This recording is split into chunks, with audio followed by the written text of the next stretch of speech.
Hello everyone. पिछले lecture में हमने पढ़ा था नाउन एंड इट्स टाइप्स और आज ही उसी लेक्चर का पार्ट 2। आज हम जो टॉपिक्स रह गए थे उन्हें ही कंटिन्यू करेंगे। ये टॉपिक्स हमने कवर कर लिए थे जो पिछले लेक्चर था उसमें, और आज जो है ये भी हमने कवर कर लिया था, और आज हम कवर करेंगे जो हमारे टॉपिक्स रह गए थे जो कि हैं ये हम इसी लेक्चर में पढ़ेंगे।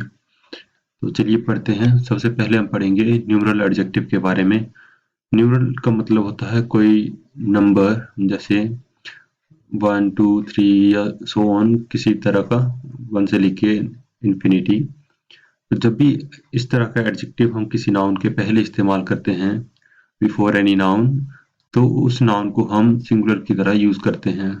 ऐसे नाउन के सामने जो कुछ अमाउंट शो करता है, जैसे डजन, मिलियन, बिलियन, 100, तो इस तरह का कोई भी नाउन है उसके आगे अगर हम ये न्यूमरल एडजेक्टिव लगा दें तो हम उस नाउन को सिंगुलर फॉर्म में यूज करेंगे। जैसे एग्जांपल के तौर पर देखें, ही bought 2 डजन्स ऑफ एग्स। तो इसमें डजन जो है वो एक ऐसा नाउन है जिसकी खुद में कुछ अमाउंट होता है। जैसे 12 नंबर को हम डजन कहते हैं, किसी भी 12 यूनिट्स के कॉम्बिनेशन को हम डजन कहते हैं। जैसे 12 केले हो गए तो उसे एक डजन कहेंगे, 12 अंडे हो गए तो उसे हम डजन कहेंगे, उसी तरह से। तो इसीलिए डजन जो है एक अमाउंट है। तो जब भी हम इस ऐसे नाउन के आगे न्यूमरल एडजेक्टिव लगा देते हैं तो उसे हम उसके लिए हम डजन यूज करते हैं, ना कि डजन्स। यहाँ पे एस नहीं आएगा क्योंकि हम इसे सिंगुलर फॉर्म में इस्तेमाल करेंगे। ठीक उसी तरह से हम अगर एग्जांपल नंबर 2 बी को देखें तो उसमें है Sachin hits 6 and completes his 100 runs. तो यहाँ पे हंड्रेड्स नहीं है, सिर्फ 100 इस्तेमाल किया है क्योंकि इसके आगे एक न्यूमरल एडजेक्टिव लगा है 1, इसीलिए हम इसे एक सिंगुलर नाउन की तरह इस्तेमाल करेंगे। ठीक है। और अगला एग्जांपल देखें, millions of people died in this pandemic. अब यहाँ पे हमने मिलियन नहीं इस्तेमाल किया बल्कि एस भी लगा हुआ है, आप देखेंगे, क्योंकि इसके आगे कोई भी न्यूमरल एडजेक्टिव 1 2 3 या ऐसा कुछ भी नहीं लगा है, इसलिए हमने यहाँ पे प्लूरल नाउन इस्तेमाल किया है, मिलियंस। तो millions of people died in this pandemic. ठीक। अब अगला एग्जांपल देखें हम, billions of dollars has been spent in research field. तो यहाँ पर फिर से सेम हमने बिलियंस इस्तेमाल किया है, ना कि बिलियन। ठीक है, यहाँ पे एस लगा हुआ है, प्लूरल की तरह इस्तेमाल किया है हमने। तो ये काम करता है न्यूमरल एडजेक्टिव। जब भी न्यूमरल एडजेक्टिव आएगा ऐसे नाउन के सामने जो नाउन्स अमाउंट शो करते हैं, जैसे डजन, मिलियन, बिलियन वगैरह, तो हम सिंगुलर फॉर्म में ही इस्तेमाल करेंगे। ठीक है। अब आगे बढ़ते हैं। आगे है हाइफनेटेड नाउन। तो हाइपन आपको पता होगा, इस सिंबल को हम हाइपन कहते हैं, जो माइनस की तरह होता है। तो जब भी हाइफनेटेड नाउन यूज होता है वो एक सिंगुलर नाउन ट्रीट किया जाता है उसे। जैसे एग्जांपल पे देखें, auto rickshaw driver asked me for 500 rupee note. तो यहाँ पे 100 रुपी जो है वो एक हाइफनेटेड नाउन है। यहाँ पे देखिए ये माइनस या हाइफन का सिंबल हमने इस्तेमाल किया है। तो इसे हम सिंगुलर नाउन किस तरह इस्तेमाल करेंगे, जैसे 100 रुपी लिखेंगे और कोई 100 रुपीज नहीं लिखेंगे, एस नहीं आएगा यहाँ पे। ठीक है। ये हाइफनेटेड नाउन की एक कैरेक्टरिस्टिक या प्रॉपर्टी कह सकते हैं, ये रूल जिसे हम फॉलो करते हैं। सिमिलरली एग्जांपल नंबर बी में देखें, employees stayed in 5 star hotel during their training phase. यहाँ पे हम 5 स्टार कहते हैं, 5 स्टार्स होटल नहीं कहते। ठीक है। ऐसे ही कुछ और भी हाइफनेटेड नाउन है। जो भी हाइफनेटेड नाउन इस्तेमाल होगा उसमें उसे हम सिंगुलर फॉर्म में ही इस्तेमाल करेंगे। स्टार्स या फिर रुपीज ऐसे नहीं लिखेंगे जब भी हाइफनेटेड फॉर्म में आएगा। अगर हाइफनेटेड फॉर्म में नहीं है तब आप 100 रुपीज ऐसे लिख सकते हैं, अगर हाइफन ना लगा हो बीच में। आगे बढ़ते हैं। अगला है नाउन आफ्टर नाउन। ये केस जब भी आएगा आपका नाउन आफ्टर नाउन का, तो उसे भी हम सिंगुलर की तरह ही यूज करते हैं। जैसे पेज आफ्टर पेज, यहाँ पर पेज जो है वो एक नाउन होता है, जैसे पन्ना जिसे हम कहते हैं किताब का। तो नाउन इस्तेमाल किया है, फिर एक प्रेपोजिशन इस्तेमाल की है आफ्टर हमने। प्रेपोजिशन जैसे हमने पढ़ा था दो वर्ड को कनेक्ट करती है, तो इसीलिए यहाँ पर आफ्टर जो है वो एक प्रेपोजिशन है। ठीक है। तो हमने क्या इस्तेमाल किया, पेज आफ्टर पेज, मतलब नाउन आफ्टर नाउन। तो यहाँ पे पेजेस आफ्टर पेजेस नहीं आएगा, यहाँ पर पेज आफ्टर पेज, मतलब सिंगुलर नाउन फिर प्रेपोजिशन फिर सिंगुलर नाउन, ठीक है। उसी तरह से केस आफ्टर केस, केस जो है आपका वो भी केस मतलब सिंगुलर फॉर्म में इस्तेमाल किया, हमने केसेस नहीं लिखा है। केसेस आफ्टर केसेस ये गलत होगा, इसीलिए आपको करेक्ट करके केस आफ्टर केस लिखेंगे। और जो भी सेंटेंस दिया होगा उसमें करेक्शन के लिए आप इसमें एरर फाइंड आउट करेंगे अगर आपको केसेस आफ्टर केसेस लिखा होगा, ठीक है। अगला एग्जांपल देखें, एग्जांपल नंबर सी, ही रीड पेज आफ्टर पेज। ये एग्जांपल है इसका जो हमने ऊपर पढ़ा, ठीक है, इसी का कि नाउन आफ्टर नाउन केस, तो page after page, note pages after pages, okay. So next example, new lawyer was offered with case after case, ठीक है, मतलब नया जो लॉयर है उसे केस, एक केस के बाद दूसरा केस मिलता चला गया। तो यहाँ पर भी case after case, singular noun फिर प्रेपोजिशन फिर सिंगुलर नाउन। ये ध्यान रखिएगा अगर सेम नाउन इस्तेमाल हुआ है तभी ये रूल अप्लाई होगा, अगर अलग नाउन इस्तेमाल किया है तब ये रूल अप्लाई नहीं होगा, ठीक है। आगे है कुछ प्लूरल नाउन्स जो कि काफी इंपॉर्टेंट हैं। तो कुछ प्लूरल नाउन, ज़्यादातर हम क्या करते हैं जब भी प्लूरल बनाते हैं तो हम एस या ईएस का इस्तेमाल करते हैं, या फिर कोई पर्टिकुलर फॉर्म होती है उसमें कन्वर्ट करते हैं, जैसे बॉय का बॉयज लिख दिया, गर्ल का गर्ल्स लिख दिया, ठीक है। लेकिन कुछ नाउन्स हैं जो अपनी उसी फॉर्म में रहते हैं जिस लैंग्वेज से वो ड्राइव किए गए हैं, जैसे कुछ नाउन हैं जो लैटिन, ग्रीक या फ्रेंच या किसी और लैंग्वेज से ड्राइव किए हैं, तो जो प्लूरल फॉर्म उनकी उस लैंग्वेज में है वही प्लूरल फॉर्म हम इंग्लिश लैंग्वेज में भी इस्तेमाल करते हैं। जैसे एग्जांपल के तौर पर रेडियस के लिए प्लूरल फॉर्म रेडियाई होती है, डबल आई इस्तेमाल करते हैं लास्ट में, ना कि ईएस लगाते हैं इसमें, रेडियस ऐसे कुछ कर नहीं लिखते हैं हम, इसे हम लिखते हैं रेडियाई। उसी तरह से मेमोरेंडम को लिखते हैं हम मेमोरेंडा। आपने काफी बार इंग्लिश न्यूज़पेपर में हेडलाइन में भी पढ़ा होगा, मेमोरेंडम ऑफ अंडरस्टैंडिंग, MOU, ठीक है। उसी तरह से है फिनोमिनन को लिखते हैं हम फिनोमिना प्लूरल, हालांकि देखने में ये प्लूरल लगता है क्योंकि लंबा अक्षर है, लंबा वर्ड है, लेकिन प्लूरल ये है इसमें, ठीक है, तो इस बात का भी ध्यान रखिएगा। और वैसे ही ये सारे वर्ड्स हैं जिसे हम इसी तरह से इनके पर्टिकुलर फॉर्म है नाउन्स में, प्लूरल फॉर्म है, ठीक है। और इंडेक्स, यहाँ पर एक वर्ड है इंडेक्स और इंडिसेस, ठीक है, इसमें डिफरेंस देखिए। हालांकि इसकी प्लूरल फॉर्म इंडिसेस ही है, लेकिन या फिर इंडेक्सेस भी कहते हैं हम बहुत बार, इसकी दो प्लूरल फॉर्म है। जब हम इंडेक्स बोलते हैं तो होता है वो टेबल ऑफ कंटेंट, जैसे किसी बुक के स्टार्टिंग पेज में लिखा होता है table of content, chapter 1, chapter 2, chapter 3, तो उसे हम कहते हैं इंडेक्स। जबकि इंडिसेस जो है वो एक मैथमेटिकल सिंबल है, जैसे आप लिखते हैं 3 का क्यूब, 2 का क्यूब, ऐसे करके, तो जो भी हम ये पावर लिखते हैं ऊपर, इसे हम कहते हैं इंडिसेस। जैसे आपने क्वांट की स्टडी करते होंगे तो उसमें एक चैप्टर आता है शॉर्ट्स एंड इंडिसेस, ठीक है, तो वो इंडिसेस ये होती हैं। इससे आगे बढ़ें तो आगे आप एग्जांपल पे देख लीजिए, जैसे ये क्वेश्चन है तो इसमें लिखा हुआ है if the radius of A sphere, मतलब किसी एक स्फीयर का रेडियस, तो यहाँ पर स्फीयर का एक ही रेडियस है तो हमने वर्ड यूज किया है रेडियस, ठीक है, जो कि सिंगुलर है। उसी तरह से एग्जांपल नंबर 2 पे देखें, the internal and external radii, तो यहाँ पे वर्ड हमने यूज किया है रेडियाई, ठीक है, मतलब दो रेडियस की बात कर रहा है जो कि प्लूरल है। तो इसी तरह से आप काफी सारे क्वेश्चन भी आपको देखने को मिलेंगे जिसमें ये वर्ड्स इस्तेमाल होंगे, तो आप क्वेश्चन में भी ध्यान रख सकते हैं, ठीक है। और आगे देखते हैं प्लूरल ऑफ कंपाउंड नाउन्स। जब भी प्लूरल बनाना होता है कंपाउंड नाउन्स का, तो हम जो एस या ईएस है वो ऐड करते हैं जो उसका मेन वर्ड होता है, जो भी उसका मेन वर्ड आएगा कंपाउंड नाउन का, उसमें हम एस या ईएस ऐड करके उसे प्लूरल बनाएंगे। जैसे फर्स्ट देखें ब्रदर इन लॉ, ठीक है, तो इसमें एस हमने ऐड किया ब्रदर्स में क्योंकि इसमें जो ब्रदर है वो मेन नाउन है। Similarly sister in law, sisters in law होगा, ऐसे सिस्टर इन लॉज यहाँ पे एस नहीं लगाना है। अगर ऐसा आएगा तो वहाँ पे एरर होगा, और जब भी सेंटेंस में एरर फाइंड आउट करने को आएगा तो आप ये बात ध्यान रखिएगा कि लॉज नहीं होगा यहाँ पे, एस यहाँ पर ही आएगा असिस्टर्स में, ठीक है। उसमें उसके बाद है मेड सर्वेंट। तो यहाँ पर जैसे मेड सर्वेंट्स होगा, मेड पे इसलिए नहीं आएगा क्योंकि मेड सर्वेंट जो है वो एक मेड जेंडर बता रहा है इसमें, और मेन जो वर्ड है इसमें सर्वेंट्स है। अगर आपको प्रॉब्लम होगी इसे मेन वर्ड फाइंड आउट करने में, तो आप काफ़ी सारे एक्सरसाइजेस जो हैं वो अटेम्प्ट कर सकते हैं, उससे आपको काफ़ी इजी हो जाएगा रिमेंबर करने में, ठीक है। तो जितना आप ज़्यादा प्रैक्टिस करेंगे उतना ही ज़्यादा आपको आसानी होगी इन वर्ड्स को रिमेंबर करने में। उसी तरह से बाकी वर्ड्स भी हैं, आप इन्हें भी पढ़ सकते हैं, ठीक है।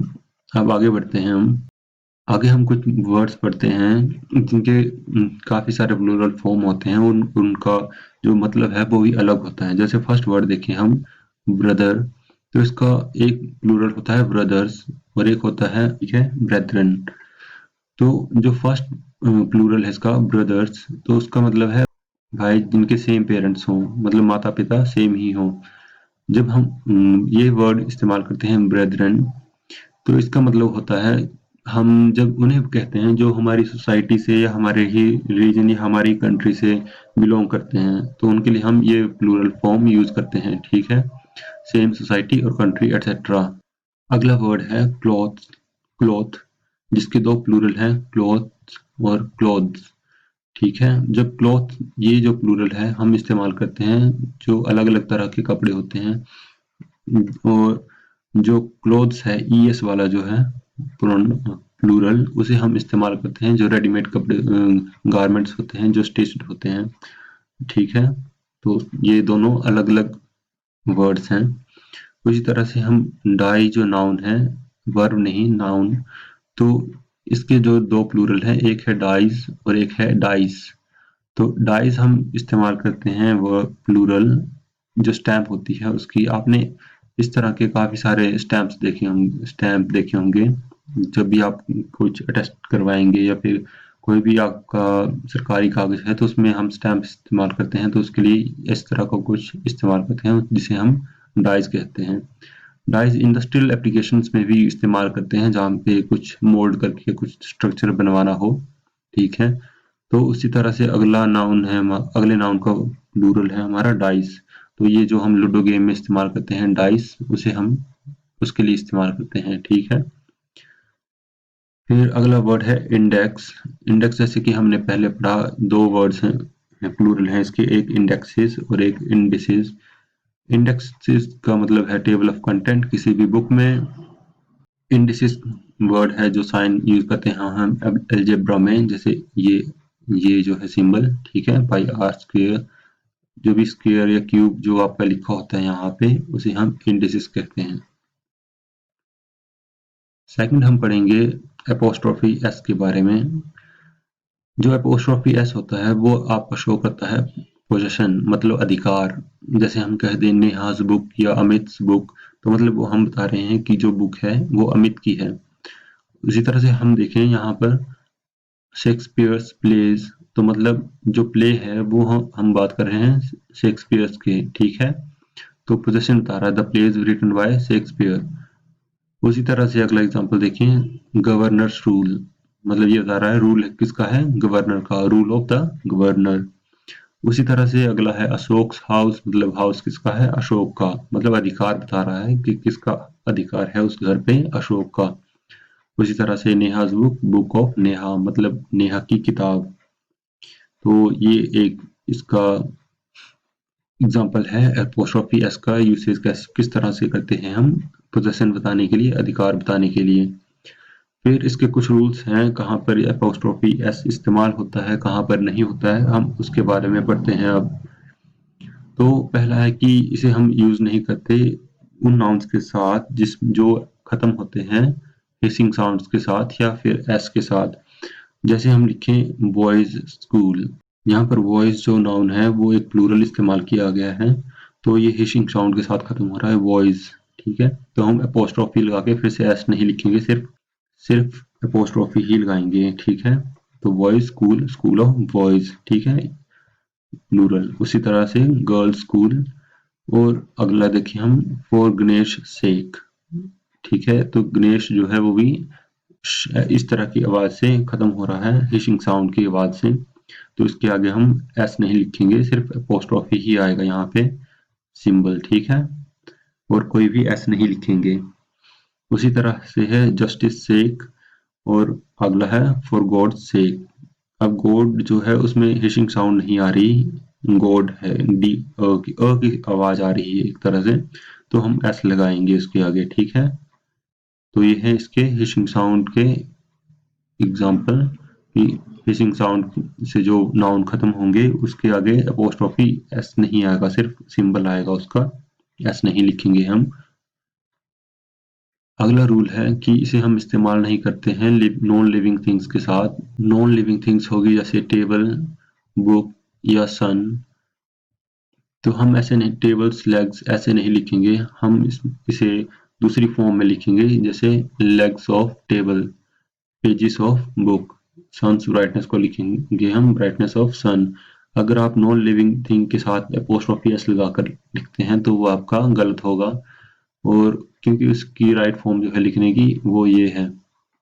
ठीक है, लेकिन जब हम नॉन लिविंग थिंग्स को पर्सनिफाइड कर देते हैं, मतलब उसे एक इंसान की तरह इस्तेमाल करते हैं, तो हम उसके आगे अपोस्ट्रोफी एस लगा सकते हैं। जैसे हम इस्तेमाल करेंगे नेचर्स लॉज, मतलब प्रकृति के नियम, मतलब हम लॉज कौन बनाता है, इंसान, तो यहाँ पर हम नेचर को एक इंसान की तरह इस्तेमाल कर रहे हैं, तो इसीलिए हम यहाँ पे अपोस्ट्रोफी एस लगाएंगे। उसी तरह से इंडियाज हीरोज, और एक और एग्जांपल लिख सकते हैं आप, सन्स फ्यूरी, मतलब सूरज का गुस्सा, और गुस्सा किसे आता है, इंसान को, इसीलिए हम लिखेंगे सन्स फ्यूरी, एपोस्ट्रोफी ऐसा उसमें भी आएगा।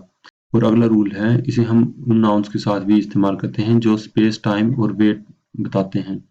ठीक है, जैसे एग्जांपल के तौर पे लें अ मंथ्स हॉलीडे, मंथ क्या बता रहा है, आपका टाइम, इसीलिए हम मंथ के साथ इस्तेमाल करेंगे अपोस्ट्रोफी एस, मतलब एक महीने की छुट्टियां। और अगला एग्जांपल है अ स्टोन्स थ्रो, ये क्या बता रहा है आपका, स्पेस। और इसी तरह से अ पाउंड्स वेट, ये बता रहा है आपका वेट। ठीक है, स्पेस, टाइम और वेट, इस तरह के जो भी नाउन्स होंगे आपके उसके साथ हम इस्तेमाल करेंगे अपोस्ट्रोफी एस। और अपोस्ट्रोफी एस जो है वो कुछ फ्रेजेस के साथ भी इस्तेमाल होता है, जैसे एट हिज विट्स एंड, मतलब उसकी समझ के परे, फिर टू हिज हार्ट्स कंटेंट। ठीक है, और एट अ स्टोन्स थ्रो, मतलब काफी नजदीक। ठीक है, तो अब स्टोन यहाँ पे एक नॉन लिविंग थिंग है, लेकिन फिर भी हम कुछ फ्रेजेस में इस्तेमाल करते हैं अपोस्ट्रोफी एस इनके साथ। और बाकी भी जो वर्ड्स हैं जिसमें हम ह्यूमन को रेफर करते हैं, जैसे somebody, everybody, और nobody, someone, no one, everyone, ये वर्ड हैं जो हम स्पेशली ह्यूमंस के लिए ही इस्तेमाल करते हैं। तो जब भी हम ये word somebody, everybody, nobody, somebody, no one, everyone ये इस्तेमाल करेंगे तो उसमें भी हम अपोस्ट्रोफी एस इस्तेमाल करेंगे। ठीक है, someone's ID card is found in college campus, you should consider everyone's opinion, I can rely on your words not somebody else's। ठीक है, अब आप थर्ड एग्जांपल को देखिए, यहाँ पे हमने somebody's, मतलब somebody के साथ अपोस्ट्रोफी एस नहीं लगाया है बल्कि else's के साथ लगाया है। ये else का स्पेशल केस है, जब भी हम इन वर्ड्स के साथ else यूज करते हैं तो अपोस्ट्रोफी हम else के साथ ही इस्तेमाल करते हैं, ना कि इन वर्ड्स के साथ। आगे हम पढ़ते हैं कुछ कंफ्यूजिंग वर्ड्स जो देखने में कई बार एक जैसे ही लगते हैं, लेकिन उनका इस्तेमाल अलग-अलग तरह से होता है। जैसे फर्स्ट है प्रिंसिपल, सेकंड की प्रोनाउंसिएशन भी प्रिंसिपल ही होती है, लेकिन जो फर्स्ट प्रिंसिपल है उसकी स्पेलिंग देखिए PLE है, जो कि होते हैं कुछ रूल्स, जो रूल्स के लिए हम इस्तेमाल करते हैं। जैसे he lives by his own principles, मतलब वो अपने ही रूल्स के हिसाब से जीता है। और सेकंड वर्ड देखिए हम, जिसमें जो एंड प्रिंसिपल जो एंड होता है PAL, जैसे हम कहते हैं स्कूल का प्रिंसिपल, उस तरह से उसके लिए ये वर्ड इस्तेमाल करते हैं हम। फिर अगला वर्ड कंफ्यूज होता है चाइल्ड और चिल्ड्रन में। तो चाइल्ड जो वर्ड है वो एक सिंगुलर वर्ड है, लेकिन जो चिल्ड्रन वर्ड है वो एक प्लूरल वर्ड है। ठीक है, ये याद रखिएगा, इसमें क्वेश्चन भी काफी सारे आते हैं। अगला वर्ड है फ्लोर, जैसे हम कह सकते हैं फ्लोर मतलब मंजिल, कौन सी मंजिल है इमारत की, तो जैसे ग्राउंड फ्लोर मतलब ग्राउंड के साथ लगी हुई फ्लोर जो है, सबसे नीचे जो फ्लोर है वो, ठीक। फिर वर्ड है ग्राउंड, तो इसके साथ हम काफ़ी कंफ्यूज करते हैं इस वर्ड को, जबकि ग्राउंड रेफर करते हैं हम जो सरफेस है अर्थ का उसके लिए, ठीक है।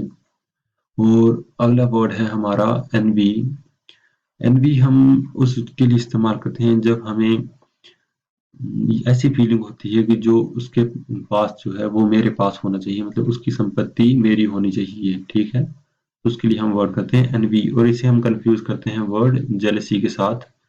जेलसी वर्ड का मतलब होता है जो हमारा है और हमें ऐसा लगता है कि कोई और हमसे छीन लेगा, ठीक है, तो उसे हम जेलसी कहते हैं। कुछ वर्ड्स हैं जो हम गलत इस्तेमाल करते हैं, जैसे कजन ब्रदर या कजन सिस्टर। राइट वर्ड उसके लिए होगा सिर्फ कजन, उसके आगे कुछ नहीं लगाना है, ठीक है, यही राइट वर्ड है। और उसके एक और एग्जांपल है जैसे बिग ब्लंडर। ब्लंडर का मतलब ही होता है बिग मिस्टेक, ठीक है, ब्लंडर का मतलब होता है बिग मिस्टेक। इसके लिए आपको कुछ भी आगे ऐड करने की जरूरत नहीं है कि बिग ब्लंडर या स्मॉल ब्लंडर, ठीक है। ब्लंडर वर्ड खुद ही एक शो कर देता है कि वो एक बड़ी मिस्टेक उसने कर दी है, ठीक है। उसके आगे हम देखते हैं स्ट्रॉन्ग ब्रीज। ब्रीज होती है हल्की हवा, और स्ट्रॉन्ग ब्रीज कहकर मतलब एक तरह से आप इसका एंटी बता रहे हैं। स्ट्रॉन्ग मतलब जोरदार और ब्रीज मतलब हल्की सी, तो कॉन्ट्राडिक्टरी है एक तरह से, ठीक है। और अगला वर्ड है बैड ड्रीम। बैड ड्रीम हम वर्ड इस्तेमाल नहीं करते, बैड ड्रीम के लिए एक वर्ड है नाइटमेयर, जो हम बैड ड्रीम की जगह इस्तेमाल करते हैं, ठीक है। तो आपका नाउन चैप्टर यहीं पे खत्म होगा। इसके आगे आप एक्सरसाइजेस कर सकते हैं नाउन्स की किसी भी बुक से, और आगे हम पढ़ेंगे पार्ट्स ऑफ स्पीच के अगले पार्ट्स जो हम कंटिन्यू रखेंगे। So thanks for watching.